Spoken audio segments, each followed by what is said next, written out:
नमस्कार, मैं रवीश कुमार। ईरान और इसराइल के बीच जंग से जुड़ी कई बड़ी खबरें हैं। एक खबर तो यह है कि ईरान के परमाणु ठिकाने से लीकेज की खबरें आ रही हैं और दूसरी बड़ी खबर है कि इसराइल दावा कर रहा है कि उसने तेहरान के आसमान को अपने कंट्रोल में ले लिया है, यानी तेहरान के आसमान में ईरान के लड़ाकू विमान नहीं उड़ सकते। तेहरान एयरपोर्ट के पास धमाके की भी रिपोर्ट आ रही है। दोनों तरफ से हमले को लेकर जो दावे किए जा रहे हैं उनकी तुरंत पुष्टि संभव नहीं है, इसलिए इन खबरों को सुनते समय विकल्पों का भी ध्यान रखें कि शायद वैसा ना हो जितना कहा जा रहा है और शायद उससे भी ज्यादा हो जितना कहा जा रहा है। इसराइल ने पहले दिन ईरान पर जब हमला किया तो नताज के परमाणु ठिकानों को भी निशाना बनाया। यहीं पर ईरान के परमाणु ठिकाने हैं। अब यह खबर आई कि कहीं इसराइल के हमले से इलाके में रेडिएशन का खतरा तो नहीं हो जाएगा। International atomic energy agency IAEA ने कहा है कि नताज में परमाणु संवर्धन केंद्रों को नुकसान पहुंचा है। इसराइल के हमले के कारण नताज के वातावरण में रेडियोधर्मी और रासायनिक मिश्रण हो सकता है। ऐसा हुआ तो वहां के लोगों के लिए खतरनाक हो जाएगा। इसे भी एक तरह से न्यूक्लियर अटैक के रूप में देखा जाना चाहिए।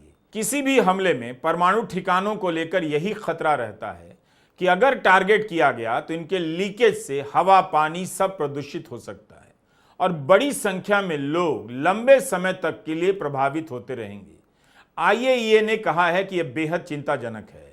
हमने बार बार चेताया है कि परमाणु ठिकानों पर हमला नहीं होना चाहिए, चाहे जैसे भी हालात हों। इसका इंसानों और पर्यावरण दोनों पर बहुत बुरा असर पड़ता है। रेडिएशन का स्थानीय इलाके में खतरनाक प्रभाव तो पड़ता ही है, मगर इसका असर वहीं तक सीमित नहीं रहता जहां हमला हुआ है। तो अब इसकी जवाबदेही कौन लेगा? परमाणु ठिकानों पर हमले को क्या न्यूक्लियर अटैक नहीं माना जाए? IAEA ने संयम की अपील की है और कहा है कि न्यूक्लियर ठिकानों की सुरक्षा को नुकसान पहुंचाने की कोई भी सैन्य कार्रवाई खतरनाक हो सकती है, केवल ईरान के लोगों के लिए नहीं बल्कि पूरे क्षेत्र और उससे आगे के लोगों को भी नुकसान हो सकता है। रेड क्रॉस कमेटी ने अपने वेबसाइट पर लिखा है कि परमाणु प्लांट को नागरिक ढांचे के रूप में देखा जाता है। इस नजरिए से इन्हें हमलों से संरक्षण प्राप्त है। इन पर हमला नहीं होना चाहिए। परमाणु क्षमता से लैस दो देशों के बीच युद्ध से जिसकी चिंता रहती है वो यही है कि कहीं परमाणु ठिकाने पर बम न गिर जाए। तब फिर जो रेडिएशन होगा वो दूर दूर तक के लोगों के लिए खतरनाक हो सकता है। 1977 में जिनीवा कन्वेंशन के तहत आर्टिकल 56 स्वीकार किया गया। इसके तहत एक प्रोटोकॉल तय हुआ कि न्यूक्लियर प्लांट पर किसी भी सूरत में हमला नहीं होना चाहिए। ऐसे हमले खतरनाक हो सकते हैं। इस आर्टिकल का उल्लंघन युद्ध अपराध माना जा सकता है। तो अब क्या होगा? इसराइल इसकी जिम्मेदारी लेगा? ईरान के परमाणु ठिकाने पर किस अधिकार से इसराइल ने हमला किया? अगर बड़ा नुकसान हुआ, रेडिएशन हुआ है, तो पूरे इलाके के लोगों पर असर पड़ेगा। उसकी जिम्मेदारी कौन लेगा? इसराइल ने बीती रात मशहद शहर के एयरपोर्ट पर हमला किया। मशहद ईरान के काफी भीतर का इलाका है। इसराइल की सीमा से 2300 किलोमीटर दूर धार्मिक केंद्र माना जाता है। इतने भीतर तक घुसकर हमला कर इसराइल दिखाना चाहता है कि ईरान के अंदर तक वह हमला कर सकता है। ईरान के हमले का असर भले मीडिया की रिपोर्टिंग में कम दिख रहा हो, लेकिन इसराइल की बेचैनी और चेतावनियों में ज्यादा दिखाई दे रहा है। आगे अंजाम क्या होगा? लेकिन अभी तक ईरान कमजोर नहीं पड़ रहा। एक सवाल है कि अगर इसराइल ने इतनी शक्तिशाली गुप्तचर सेवा बना ली है, टेक्नोलॉजी में महारत हासिल कर ली है, खतरनाक लड़ाकू विमान बना लिए हैं, पेजर से धमाका कर देता है, ईरान के ही सेना की टॉप लीडरशिप को उनके घर में उड़ा देता है। ऐसा नहीं है कि इसराइल ने अपने हमलों से चौंकाया नहीं, फिर भी वह इतना शक्तिशाली होते हुए ईरान से अकेला क्यों नहीं भिड़ रहा है? बड़ा सवाल है कि क्या इसराइल अकेले ईरान से भिड़ सकता है? इसराइल के पास अमेरिका की ताकत है, लेकिन ईरान अकेले दम पर 4 दिनों से अपनी मिसाइलों से सिहरन पैदा कर दे रहा है।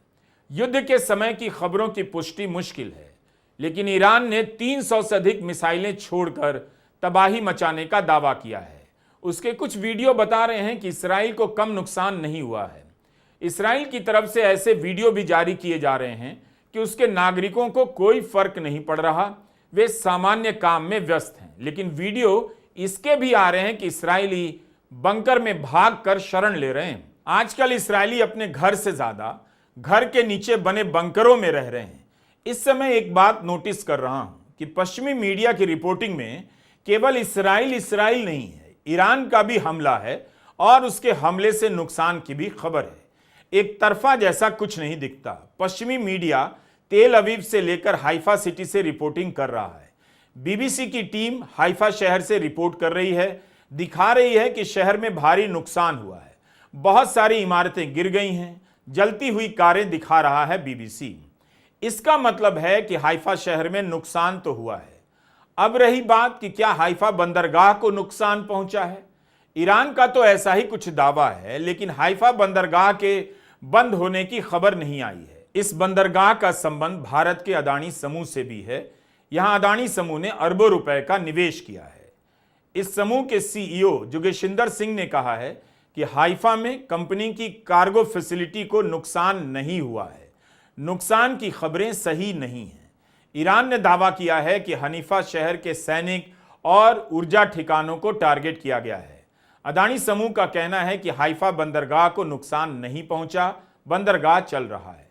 मगर हाइफा में सही स्थिति क्या है, इसके बारे में कोई ठीक से नहीं जानता। टाइम्स ऑफ इसराइल ने रिपोर्ट किया है कि स्थानीय पुलिस हाइफा में हुए नुकसान की रिपोर्टिंग करने नहीं दे रही है। विदेशी पत्रकारों को रोका जा रहा है। इस रिपोर्ट में बताया गया है कि मिसाइल अटैक पर लाइव रिपोर्टिंग करने वाले अंतर्राष्ट्रीय पत्रकारों को पुलिस हाइफा इलाके से हटा रही है। तटीय जिला पुलिस ने जाकर छानबीन की और स्थिति को अपने नियंत्रण में लिया है। इसराइल के शहरों से पश्चिमी मीडिया की रिपोर्टिंग से कुछ सवाल उठ रहे हैं। पहला तो यही कि इसराइल ने एक झटके में अपनी जमीन से CNN, BBC, फॉक्स न्यूज को रिपोर्टिंग करने की अनुमति कैसे दे दी। इसी इसराइल ने इन्हीं इंटरनेशनल मीडिया को गजा से रिपोर्टिंग नहीं करने दी। गजा में 200 से अधिक स्थानीय पत्रकारों के मारे जाने की खबरें हैं। वहां के स्थानीय पत्रकार किसी तरह से रिपोर्टिंग कर रहे थे, ना वे बचे ना उनके परिवार। कितने ही सोशल मीडिया अकाउंट साइलेंट हो गए। वे लोग जो अपनी रिपोर्ट डाल रहे थे, उनकी लोकेशन पहचान कर उन्हें निशाना बनाया गया। किसी भी इंटरनेशनल मीडिया को गजा जाकर रिपोर्ट करने की अनुमति नहीं दी गई। अब इसराइल क्यों अपनी जमीन से रिपोर्टिंग करवाना चाहता है? उसे कब जनमत की परवाह हो गई? गजा में 2 साल तक नरसंहार जारी है। अनगिनत लोग मारे गए, स्कूल, अस्पताल सब तबाह कर दिए गए, लेकिन गजा के लोगों की आवाज को दुनिया तक नहीं पहुंचने दी गई। ना इसराइल को इस बात से फर्क पड़ा कि पत्रकारों को रोका जा रहा है। तो Israel CNN, BBC, Fox News की रिपोर्टिंग से किसे प्रभावित करना चाहता है, किसकी धारणा को बदलना चाहता है? आपको याद होगा जब इसराइल ने गजा पर हमला किया अक्टूबर 2023 में, तब अल जजीरा वहां से धुआंधार रिपोर्टिंग कर रहा था। उससे परेशान होकर इसराइल अल जजीरा से भी लड़ने लगा और अल जजीरा को बैन कर दिया गया। अभी भी बैन है। अल जजीरा को तेल अवीव और हाइफा से रिपोर्ट करने की अनुमति नहीं है। बाकायदा मई 2024 में इसराइल की कैबिनेट ने वोट कर अल जजीरा को बैन किया था। 4 दिन ईरान ने इसराइल पर 300 से अधिक मिसाइलें क्या दागी। वहां से सारे चैनल रिपोर्टिंग करने लग गए। इसराइल कह रहा है कि ईरान उसके नागरिक ठिकानों पर हमला कर रहा है। तो लोग पूछ रहे हैं कि गजा में आप क्या कर रहे थे? क्या गजा के लोग गजा के नागरिक नहीं थे? स्कूल, अस्पताल से लेकर हर जगह आपने हमला किया, अनगिनत निर्दोष लोगों को मार दिया, बम से भी और भूख से भी। तब नागरिक ठिकानों और आतंकी ठिकानों में आपको फर्क नजर नहीं आया। इसराइल ने जब ईरान पर हमला किया तब भी उसके नागरिक ठिकानों को निशाना बनाया। एक बात यह भी कही जा रही है कि इसराइल ने जानबूझकर अपनी गुप्तचर एजेंसी मोसाद का मुख्यालय नागरिक इलाके में बनाया। वही इसराइल जो हमास पर आरोप लगाता था कि वो नागरिकों को ह्यूमन शील्ड के रूप में इस्तेमाल कर रहा है। इसका मतलब यह हुआ कि जब गजा पर बम गिराना था तब कहा कि नागरिक ठिकानों को टारगेट कर रहे हैं क्योंकि वहां आतंकवादी छिपे हैं। लोग सोशल मीडिया पर पुरानी रिपोर्ट डालकर दिखा रहे हैं कि कैसे इस्राइल ने लोगों की आबादी में घुसकर अपने ठिकाने बनाए हैं। यानी लोग दिखा रहे हैं कि आप हमास पर नागरिकों के पीछे छिपने का आरोप लगाते थे, लेकिन आपने भी वही काम किया। ईरान के रक्षा मंत्री का कहना है कि तेहरान के नागरिकों को भी भारी कीमत चुकानी होगी। तेहरान में कारों में बम धमाके हुए हैं। इस्राइल ने एक इमारत को निशाना बनाया जिसमें 60 नागरिक मारे गए, इनमें 20 बच्चे थे। तेहरान टाइम्स में रिपोर्ट किया गया है कि इस्राइल ने तेहरान में बच्चों के एक अस्पताल, हकीम अस्पताल पर ड्रोन से हमला किया। विशेषज्ञ कह रहे हैं कि यह अंतर्राष्ट्रीय कानून का उल्लंघन है, किसी के मारे जाने की खबर नहीं है। ईरान के विदेश मंत्रालय ने कहा है कि इस्राइल बच्चों को मार रहा है। पिछले 3 दिनों में कई बच्चों को मारा है। इन खबरों की पुष्टि कैसे की जाए, मुश्किल काम है, लेकिन हमले की तस्वीरें बता रही हैं कि आम लोगों को निशाना बनाया जा रहा है। ईरान और इस्राइल दोनों ने रिहायशी इलाकों को टारगेट किया है। दोनों की लड़ाई ने सीमा पर युद्ध की समझ बदल दी है।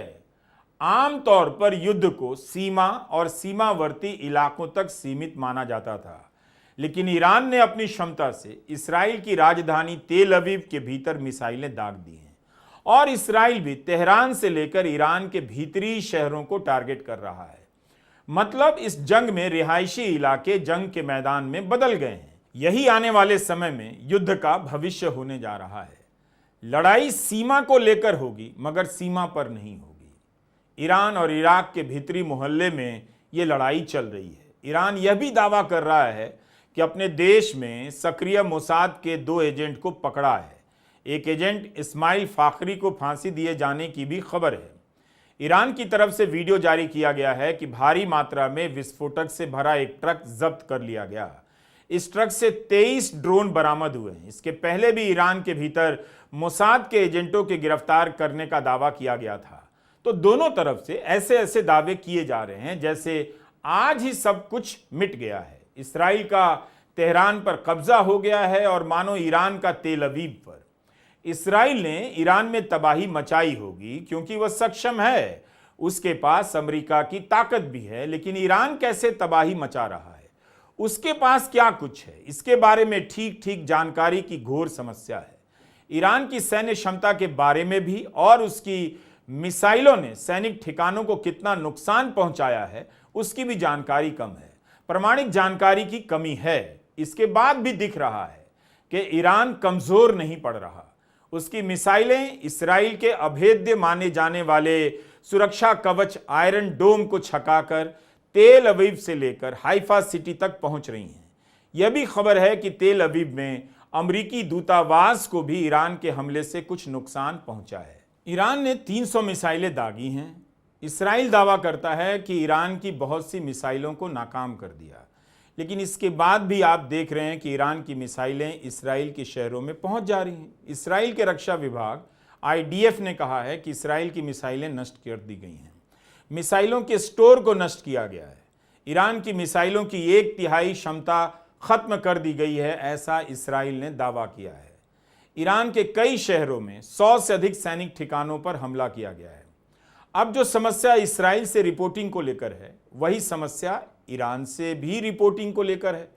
जैसे खबर आई कि ईरान ने दावा किया है कि उससे पाकिस्तान ने कहा है कि अगर इस्राइल ने परमाणु हमला किया ईरान पर तो पाकिस्तान भी परमाणु हमला करेगा ईरान की तरफ से। अब पाकिस्तान ने इसका खंडन कर दिया है कि ऐसा कुछ भी नहीं कहा है। जब इस्राइल ने ईरान पर हमला किया तब कहा गया, लोगों ने कहा कि ईरान युद्ध का रास्ता नहीं लेगा क्योंकि उसके पास क्षमता नहीं है, लेकिन उसने रास्ता लिया और इस्राइल को जवाब दिया।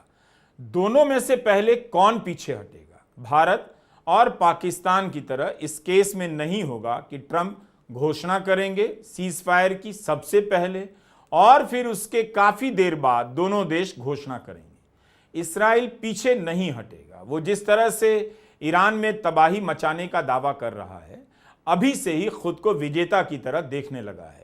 लेकिन जब आप खबरों को ध्यान से पढ़ेंगे तो पता चलेगा कि कई साल से अकेला पड़ जाने के बाद भी ईरान अभी इतना कमजोर नहीं लग रहा कि एक हमले में फुटनोट्स में बदल जाए। ऐसा लगता है कि रात होते ही आसमान ईरान का हो जाता है और दिन होते ही प्रोपेगेंडा इस्राइल का हो जाता है। नमस्कार, मैं रवीश कुमार।